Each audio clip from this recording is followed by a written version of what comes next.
놀라운 사랑으로 우리의 삶을 붙들어 주시는 우리 하나님께서 오늘 우리에게 주시는 말씀은 사도행전 27장 20절부터 29절 말씀입니다.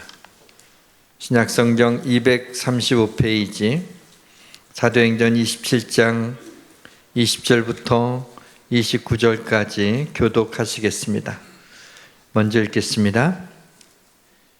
여러 날 동안 해도 별도 보이지 아니하고 큰 풍랑이 그대로 있으며 구원의 여망마저 없어졌더라.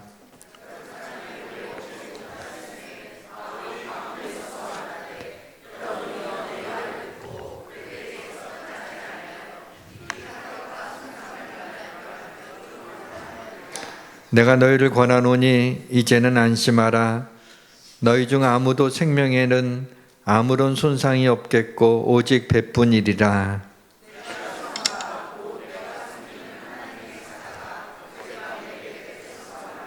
바울아, 두려워하지 말라.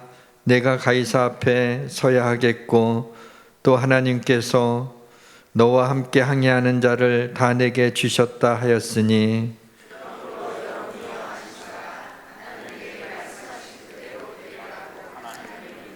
그런즉 우리가 반드시 한 섬에 걸리리라 하더라.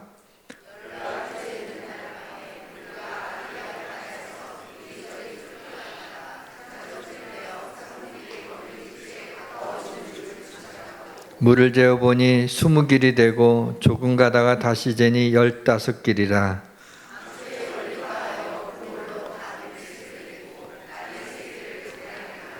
아멘. 지난 주일 교육자 회의를 하기 전에 우리 기도를 하는데 어느 부교육자가 이런 기도를 하더군요. 하나님, 오늘 날씨가 너무 좋은데 성도님들 다른 데 가지 않고 예배에 꼭 나오게 해주세요. 그랬어요.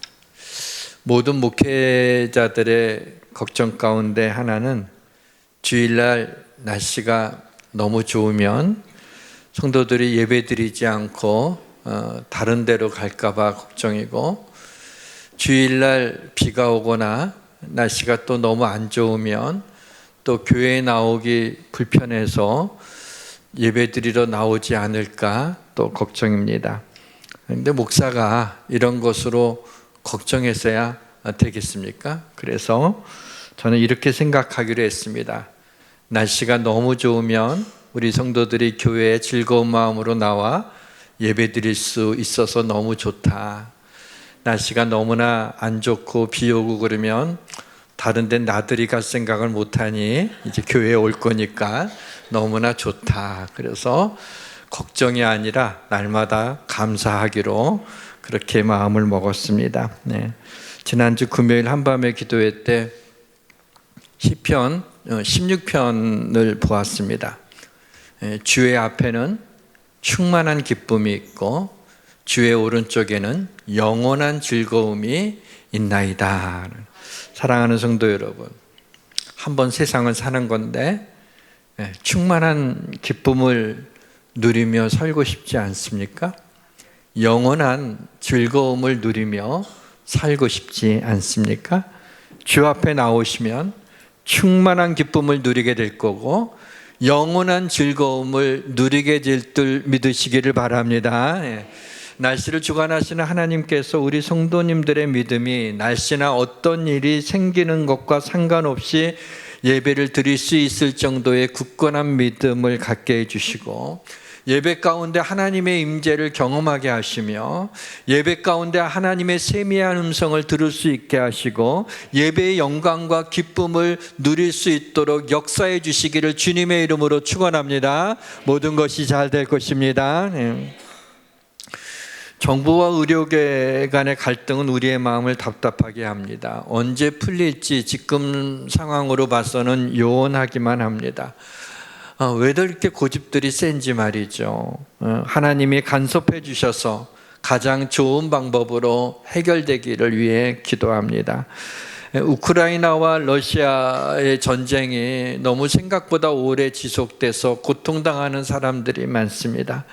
이스라엘이 팔레스타인 하마스와 전쟁을 벌이고 있고 이란에게도 보복 공격을 하는 것을 보면서 참 마음이 무겁습니다. 이스라엘과 이란이 서로 전면전을 피하려고 하고 있지만 사소한 충돌로 제5차 중동 전쟁이 일어나지 않을까라고 하는 염려도 있습니다. 중동 전쟁이 일어나게 되면 우리 경제에도 막대한 타격을 입게 되고 전 세계적으로 많은 사람들이 고통을 당하게 됩니다. 마태복음 24장에 보게 되면 주님이 재림했을 때 난리와 난리의 소문을 듣고 전쟁이 또 민족이 민족을 나라가 나라를 대적하여 일어난다고 했는데 정말 이렇게 전쟁의 소문이 많이 들리는 걸 보면 심판의 날이 가까이 온 것이 아닌가라는 생각도 해보게 됩니다. 또 우리나라는 북한과 대치하고 있는 세계에서 가장 위험한 나라 중에 하나입니다. 그런데 믿음이 좋아서 별로 염려하지 않고 살고 있지만은 외국에서는 우리나라를 상당히 불안하게 보고 있죠. 북한이 함부로 전쟁을 일으키지는 못하겠지만 우리 믿는 자들이 신앙의 선배들처럼 나라를 위해 기도하는 일에 열심을 내어야 됩니다.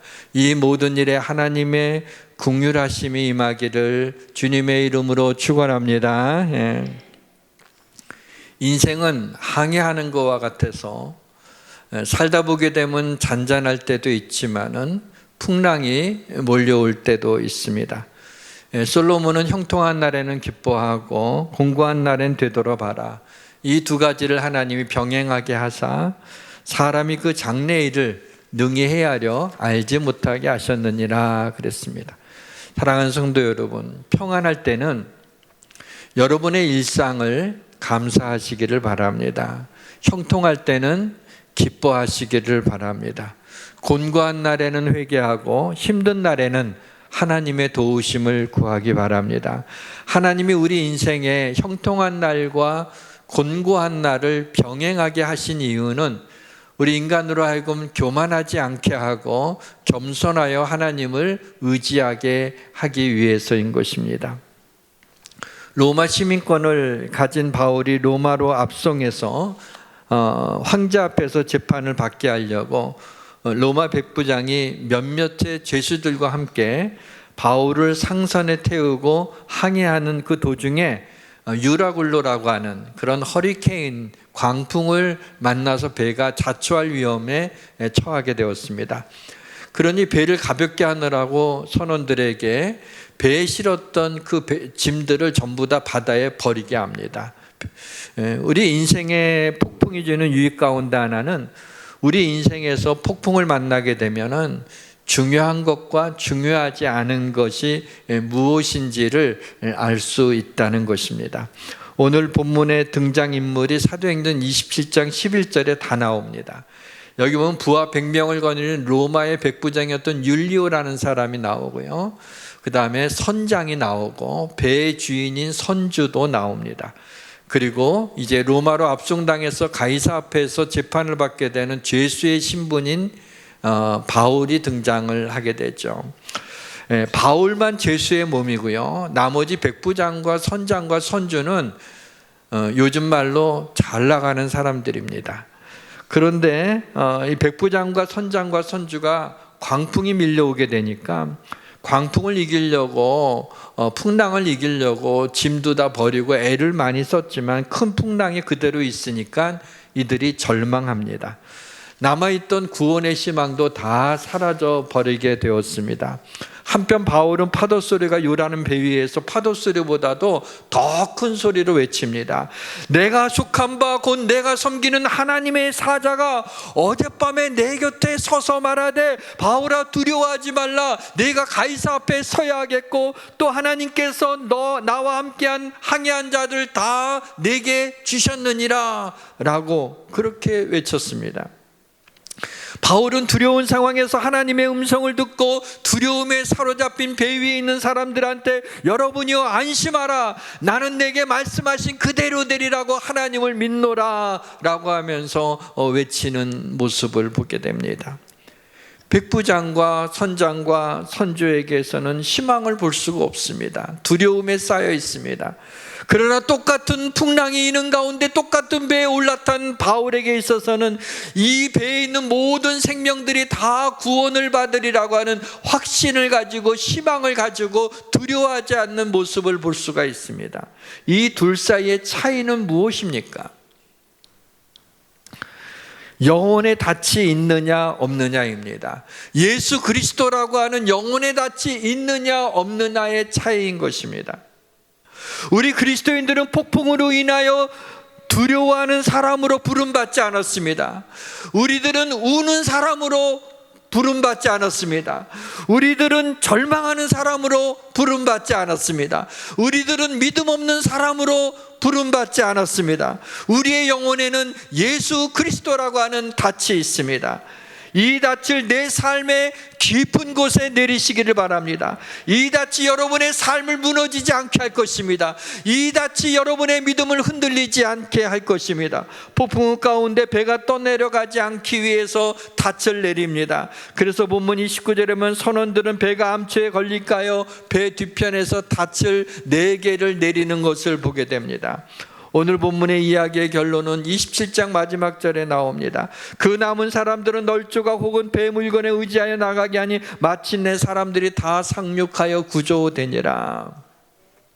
바울이 탄 배가 단 4개를 내리고 난 후에 우여곡절 끝에 배에 있는 모든 사람들이 구조되었습니다. 바울이 말한 대로 된 것입니다. 본문 22절에 내가 너희를 권하노니 이제는 안심하라. 너희 중 아무도 생명에는 아무런 손상이 없겠고 오직 배뿐이리라 라고 하는 그 말씀대로 된 것이죠. 닻을 내리는 것은 폭풍우 속의 생존 전략입니다. 닻이 없으면 배가 정박할 수가 없습니다. 바다를 항해하는 것과 같은 우리 인생 가운데서 때로 광풍이 몰아칠 때가 있습니다. 그러나 우리 인생의 배가 떠내려가지 않게 하기 위해서는 닻을 내려야 됩니다.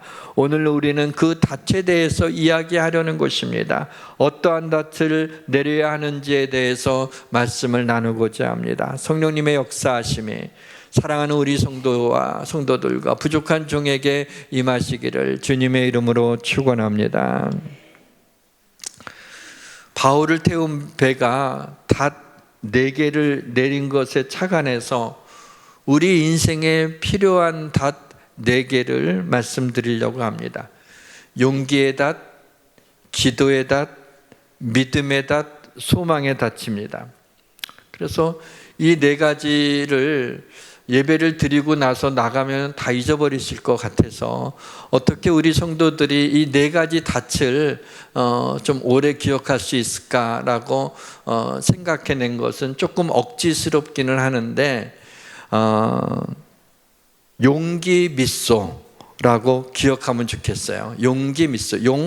용기의 닷, 기도의 닷, 믿음의 닷, 소망의 닷.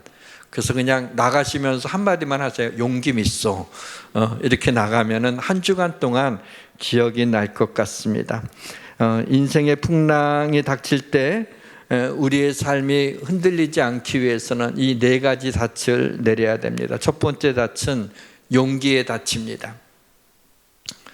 용기를 어디서 얻을 수 있을까를 고민하며 성경을 여기저기 보았습니다. 그러다가 생각난 것이 아브라함이 믿음의 아버지가 될 수 있었던 것은 하나님의 명령대로 자기 아들을 제물로 바치라고 한 명령대로 자기 아들을 제물로 바치려고 했던, 그래서 칼을 들어서 아들을 향해 찌르려고 할 때 하나님이 아브라함아 그 아이에게 손을 대지 말라라는 음성을 들고 스탑하게 되죠.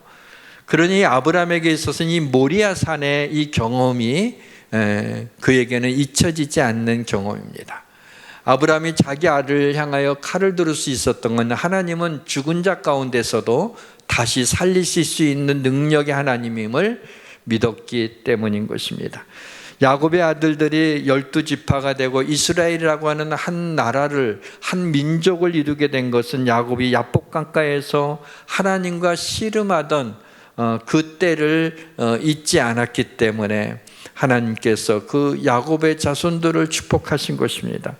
모세가 이스라엘 백성들을 애굽에서 엑소도스 시킬 수 있었던 것은 하나님이 광야에 떨기나무 불꽃 가운데 나타나셔서 그를 부르시며 내 백성 이스라엘 자손을 애굽에서 인도하여 내게 하리라라고 하는 그 사명을 잊지 않았기 때문입니다. 다윗이 이스라엘의 가장 위대한 왕이요 하나님의 마음에 합한 자가 될 수 있었던 것은 엘라 골짜기에서 하나님의 이름으로 나와 블레셋의 거인 골리앗을 물맷돌로 넘어뜨렸던 그 일을 기억하고 있었기 때문입니다. 바울이 신약 성경의 반 정도를 기록하고 가장 위대한 사도가 될 수 있었던 것은 다메섹 도상에서 부활하신 주님의 부르심을 언제나 그의 마음속에 새겼기 때문입니다. 가만히 보니까 하나님의 사람들은 때로는 산에서, 때로는 강가에서, 때로는 골짜기에서, 때로는 광야에서, 때로는 길에서 부르시고, 그 하나님의 사람들은 자신을 부르신 그 부름을 잊지 않으며 그 부름 속에서 용기와 힘을 얻은 것을 볼 수가 있었습니다. 사랑하는 성도 여러분, 용기는 처음 하나님의 사랑을 느끼며 어깨를 들썩거리며 흐느꼈던 때를 기억할 때 생기는 것입니다. 용기는 나의 눈물의 기도에 하나님이 응답하시는 것을 기억할 때 생기는 것입니다. 사랑하는 성도 여러분, 주님의 첫사랑을 기억하시기를 바랍니다. 제사장들이 하나님의 명령대로 범람하는 요단물에 발을 담궜을 때 위에서 흐르던 물이 끊어지고 마른 땅이 나타난 것을 기념해서 각 지파의 대표들이 그 강바닥에 있던 그 돌을 가져다가 하나씩 가져다가 돌무더기를 쌓아놓고 그곳 이름을 길갈이라고 이름을 붙였습니다. 그 후에 이스라엘 백성들은 가나안 정복 전쟁에 나갔습니다. 나가서 하루 종일 싸우고 나서는 다시 길갈로 돌아왔습니다. 길갈로 돌아와서 돌무더기를 보면서 하나님이 요단 강문을 마르게 하신 일을 기억했습니다. 그 다음날 다시 가나안 족속과 싸우기 위해서 나갑니다. 전쟁을 하고 승리를 하고 이들이 다시 길갈로 돌아오게 됩니다. 그래서 하나님이 자신이 행했던, 자신들에게 행하셨던 하나님의 일들을 또 돌무더기를 보면서 기억을 했습니다. 사랑하는 성도 여러분, 지난날 베푸신 하나님의 은혜를 기억하셔서 그때 하나님 여러분들을 부르시고 여러분들에게 은혜를 주시고 여러분들을 붙들어 주셨던 그 하나님이 오늘도 동일하게 나의 삶 속에서 나의 삶을 붙들어 주시고 나에게 은혜를 베풀어 주실 줄 믿으시기를 바랍니다.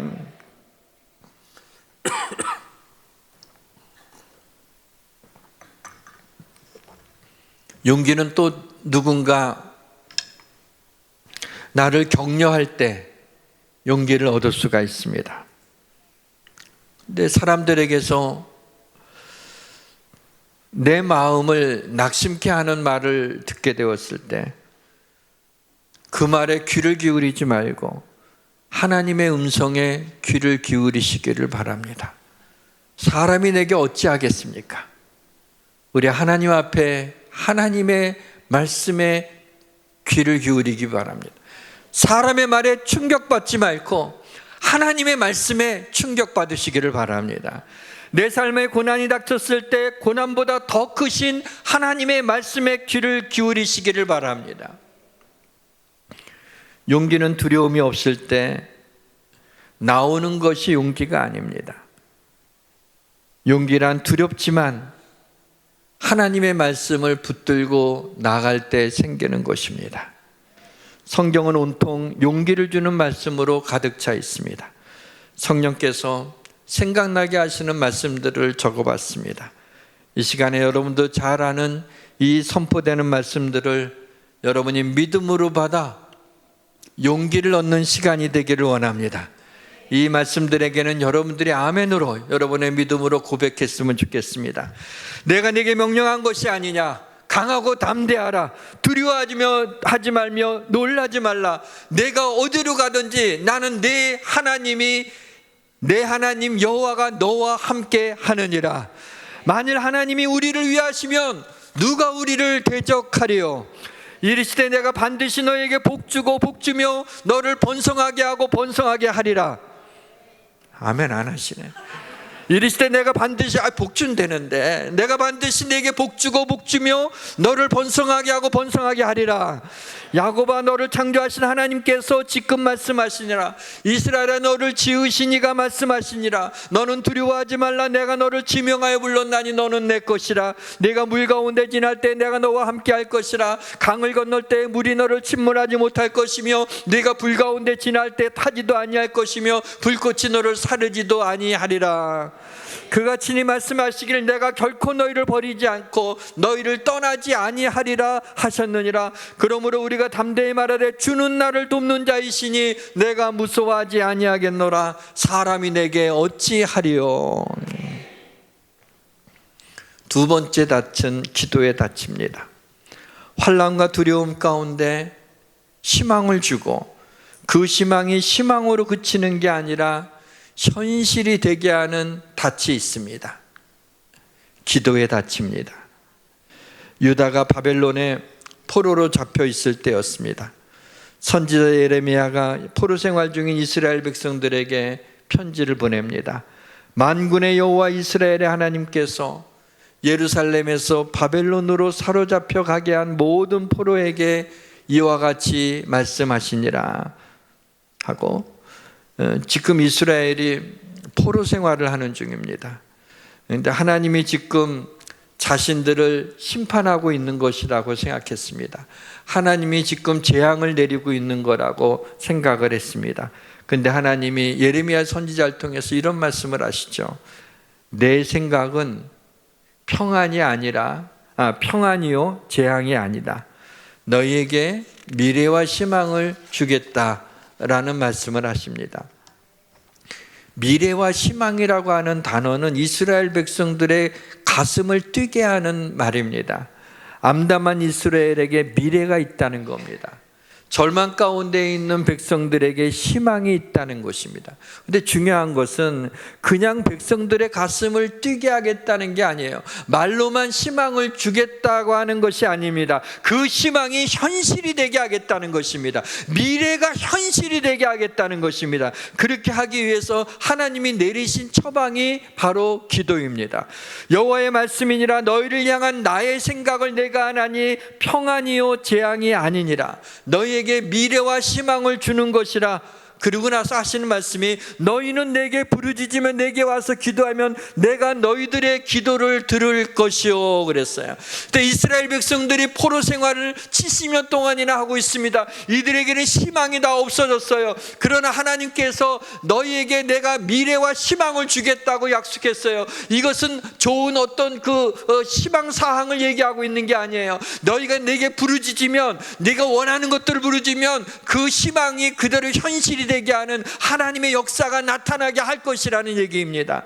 사랑하는 성도 여러분, 광풍이 몰아칠 때 내 영혼 깊은 곳에 기도의 닻을 내려서 너희에게 미래와 희망을 주시겠다는 이 하나님의 말씀이 이루어져서 여러분의 미래를 하나님이 축복해 주시고 여러분의 기도가 현실이 되기를 주님의 이름으로 축원합니다. 세 번째는 믿음의 닻입니다. 어젯밤에 하나님의 사자가 바울 곁에 서서 무엇이라고 말을 전합니까? 바울아, 두려워하지 말라. 네가 가이사 앞에 서야 하겠고 그랬어. 바울에게는 로마에 가서 복음을 전해야 될 사명이 있습니다. 그래서 이 풍랑 가운데 결코 바울의 생명을 앗아가는 일이 없다는 것입니다. 너를 지켜주겠다는 것입니다. 뿐만 아니라 너와 함께 항해하는 모든 사람도 지켜주시겠다고 하나님께서 그의 천사를 통해서 말씀해 주셨습니다. 바울이 어젯밤에 천사를 통해 주신 말씀을 믿었습니다. 지금 내 얼굴을 치고 있는 폭풍우에 주목하지 마십시오. 폭풍우 속에서도 내게 맡겨주신 사명을 기억하시기를 바랍니다. 풍랑을 만났을 때 하나님께서 내 곁에 서서 말씀하시는 하나님의 세미한 음성을 들으시길 바랍니다. 하나님의 음성에 바울이 믿음으로 이렇게 응답합니다. 나는 내게 말씀하신 그대로 되리라고 하나님을 믿노라. 내게 말씀하신 걸 그대로 되리라고 하나님을 믿는다라고 나가게 될 때 하나님께서 그 믿음대로 역사하시는 것을 믿으시기를 바랍니다. 누가복음 7장에 백부장의 믿음에 대한 이야기가 나옵니다. 로마의 백부장이 사랑하는 종이 병들어 죽게 되었습니다. 그래서 굉장히 안타까웠어요. 그런데 이방인으로서 예수님한테 직접 나가기가 좀 뭐했던 거예요. 그래서 유대 그 장로들, 유대 사람으로 좀 높은 사람들과 교류를 하고 있으니까 그들에게 부탁을 해서 그 예수님이 죽어가는 내 사랑하는 종을 좀 살려주셨으면 좋겠다라고 얘기를 합니다. 그래서 유대의 장로들이 이제 예수님을 찾아가죠. 그래서 이 로마의 이 백부장이 우리 민족을 참 사랑하는 사람입니다. 이방인이지만. 그리고 회당도 지어줬습니다. 주님이 가셔서 그 사랑하는 종이 죽어가고 있는데 좀 살려주시면 좋겠다라고 부탁을 하죠. 예수님께서 그러겠다고 하고 그의 집으로 가신다는 소식을 전했습니다. 그랬더니 백부장이 다시 사람을 보면서 보내서 이렇게 말하죠. 주여, 수고하지 마옵소서. 내 집에 들어오심을 나는 감당하지 못하겠나이다. 말씀만 하사 내 하인을 낫게 하옵소서. 주님이 이 백부장의 믿음을 놀랍게 여기셨어요. 사실 주님은 제자들의 믿음에 대해서는 책망한 적이 여러 번 있지만 제자들의 믿음 때문에 놀라신 적이 없으셨어요. 좀 혼내주시기만 하셨죠. 그런데 이 백부장의 믿음을 보고는 놀랍게 여기셨어요. 사랑하는 성도 여러분, 죽임을 당한 어린 양 예수 그리스도의 피와 십자가의 능력은 온 인류의 죄로 물든 영혼들을 깨끗게 하시는 하나님의 능력이 됩니다. 하물며 우리 인생의 곤고함과 거친 풍랑을 잠잠하게 하실 능력이 없겠습니까? 광풍이 있는 삶의 현장에 믿음의 닻을 내리시기를 바랍니다. 누구이기에 바람과 파도도 순종하는 거하고 놀랍게 여기던 제자들의 고백을 하게 될 것입니다. 바라기는 우리 예수양교회 성도들이 주님의 능력에 놀라기보다는 여러분의 믿음에 주님이 놀라시는 믿음의 소유자가 되시기를 주님의 이름으로 축원합니다. 마지막 네 번째 닻은 소망의 닻입니다. 우리가 이 소망을 가지고 있는 것은 영혼의 닷 같아서 튼튼하고 견고하여 휘장 안에 들어가나니. 저는 가끔 자주 영적 긴장을 풀기 위해서 넷플릭스 영화를 보곤 합니다. 근데 제가 좋아하는 그 장르는요, 요즘에 극한 환경 가운데서 그 삶을 포기하지 않고 끝까지 견뎌서 이겨서 이제 집에 돌아오게 되는 그런 영화들이, 그 알고리즘 때문에 계속 비슷한 영화들이 이렇게 뜨더라고요. 그래서 계속 보게 되는 거예요. 근데 제가 그 영화들을 보면서 그 극한 상황 속에 내가 거기에 있다고 생각하게 된 때마다 나는 벌써 여러 번 포기했을 것 같아요. 그 상황 속에서 어떻게 살 수 있을지. 근데 주인공이 포기하지 않고 이런 말들을 해요. 영화 하나 갖고 얘기하는 게 아니에요. 몇 개에 나오는 사람들이 이런 얘기를 합니다. 죽음에 질 수 없어. 절대 포기하면 안 돼. 나를 잃어버리고 슬퍼하시는 엄마에게 슬픔을 줄 수 없어. 오 하나님 살려주세요. 뭐 이렇게 하면서 여러 이야기들이 나오는데, 그들이 죽음과 대결하면서 승리할 수 있었던 것은 그들에게는 소망이 있었기 때문입니다. 반드시 살아야 될 만한 이유가 있었고, 살아야겠다고 하는 의지와 살 수 있다고 하는 소망이 그 극한 상황 속에서 생명을 유지할 수 있었습니다. 쥐 10마리를, 쥐에 알러지가 있는 분들은 용서하세요. 쥐 10마리를 그 실험실 속에 있는 물 속에 넣었습니다. 쥐들이 막 그 헤엄치기 시작을 하죠. 그런데 이 다리는 쇼다리니까 헤엄을 쳐봤자 그 몸에 그 비해서 그렇게 힘들잖아요. 그래서 헤엄치다 한 10분 정도 되니까 한 마리 두 마리 그냥 쑥 그냥 이렇게 잠수하는 거예요. 죽었단 말이죠. 그리고 한 10분 지나고 1, 2분 지나니까 10마리 다 전부 다 물에 빠져 죽었어요. 더 이상 헤엄치는 것을 포기했습니다. 그 다음에 이번에도 쥐 10마리를 또 물속에 넣습니다. 그러다 이번에는 저번에 오니까 한 10분 정도 지나니까 전부 다 헤엄치는 걸 포기하고 죽음을 선택한 걸 보면서 9분 정도 됐을 때 이제 완전히 쥐들이 번아웃된 그런 상황이죠. 그때 10마리 다 건졌대요. 9분 정도 됐을 때. 좀만 1분만 더 있으면 죽어가는 쥐들이 나오겠대. 그래서 그 10마리를 건져서 이제 막 드라이기로 이렇게 털도 말려주고 해갖고 이제 휴식을 좀 준 거야. 그냥 다시 그 10마리 또 물속에다 집어넣었어요. 그랬더니 이번에는 나도 보니까는 10분이 지났는데도 10마리가 다 산 거예요. 그리고 나서 한 3, 4분 정도를 더 견디다 못해 쓰러져서 이들이 물속에 빠져서 죽더라는 거죠. 무엇이죠? 한계 상황에 도달했을 때 한번 구원받은, 구조받은 그 경험이 있으면 한계 상황에 도달했을 때 포기하지 않고 버티게 돼요. 이 더 10분 이상을 견딜 수 있었던 것은 자기를 또 누군가가 건져줄 거라고 하는 소망이 있었기 때문이라는 거죠. 그러나 결국에는 이 쥐들은 다 죽었지만 거룩하신 하나님, 전능하신 하나님께서는 우리가 이 땅에서 어떠한 큰 환난 가운데, 어떠한 풍랑 가운데 있다 할지라도 하나님께서는 우리의 소망이 되십니다. 하나님이 우리를 건져주실 것입니다. 하나님은 우리가 감당치 못할 시험을 허락하지 아니하시고 우리가 감당치 못할 시험을 만났을 때는 피할 길을 내어주십니다. 하나님은 언제나 우리를 어떤 상황에서도 건져주십니다. 낙심하지 마십시오. 하나님은 나의 구원이시요 나의 반석이시요 나의 피난처가 되시는 분입니다. 우리의 소망에 닫힌 예수님입니다. 배가 닻에 단단히 연결되어 있는 것처럼 우리는 예수 그리스도라고 하는 닻에 연결되어 있습니다. 절대로 그 무엇도 우리를 우리 주 예수 그리스도 안에 있는 하나님의 사랑에서 끊을 수 없습니다. 죄를 지을 때 우리는 마음이 불편합니다. 예배를 드리지 못했을 때 마음이 좀 불편합니다. 우리의 영혼이 예수님과 연결되어 있기 때문입니다. 하나님을 찬양할 때 기쁩니다. 하나님 앞에 기도할 때 마음이 평안합니다. 하나님의 은혜를 생각할 때 감사합니다. 우리의 영혼이 예수님과 연결되어 있기 때문입니다.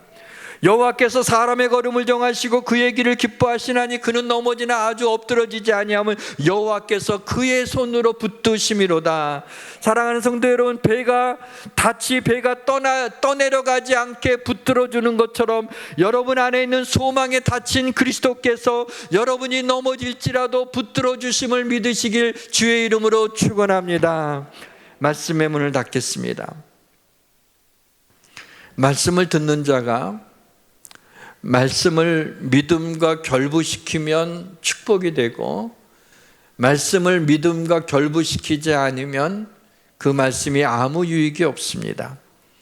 언젠가 이런 말씀을 드린 기억이 있습니다. 성도들이 크게 복을 받았을 때 가장 기뻐하는 사람은 가족들이고 두 번째로 기뻐하는 사람들은 사촌이 아니라 담임 목사다 그랬어요.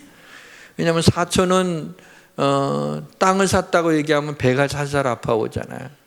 목사는 배 아파오지 않습니다. 너무 기쁘고 너무 좋습니다.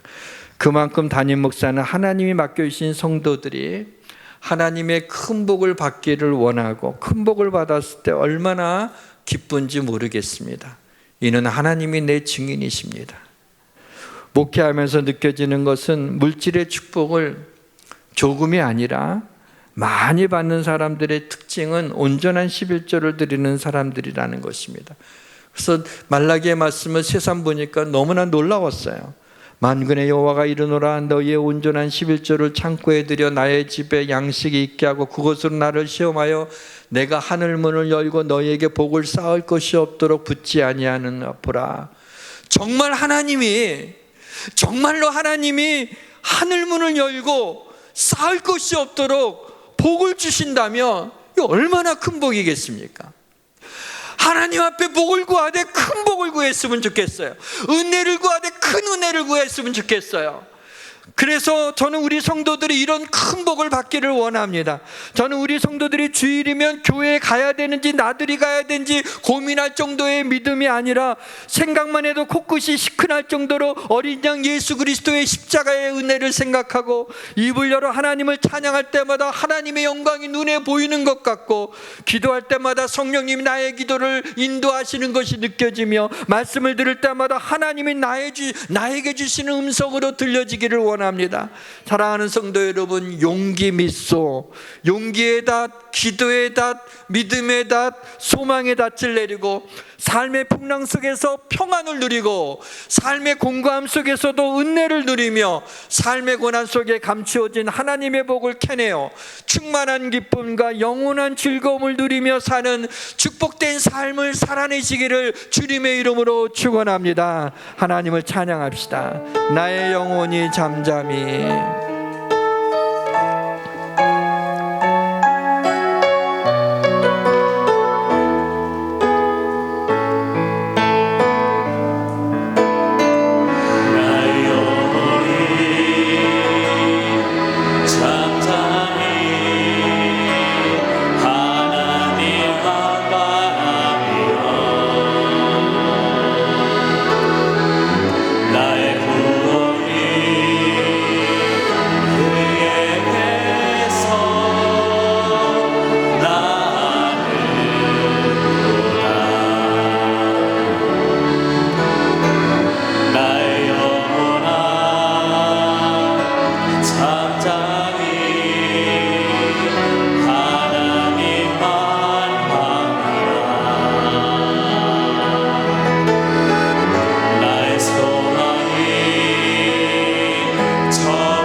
하나님 아버지, 어떤 풍랑 가운데서도 영혼에 닫힌 예수 그리스도의 닻을 내리며 흔들리지 않게 하시고 풍랑 가운데서 지켜주시는 하나님의 은혜를 경험하게 하옵소서. 한 주간 동안 하나님이 용기의 닻을 내리기를 원합니다.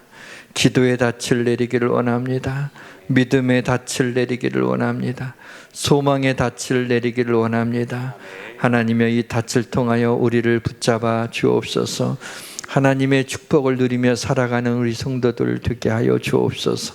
예수 그리스도의 이름으로 기도하옵나이다. 아멘.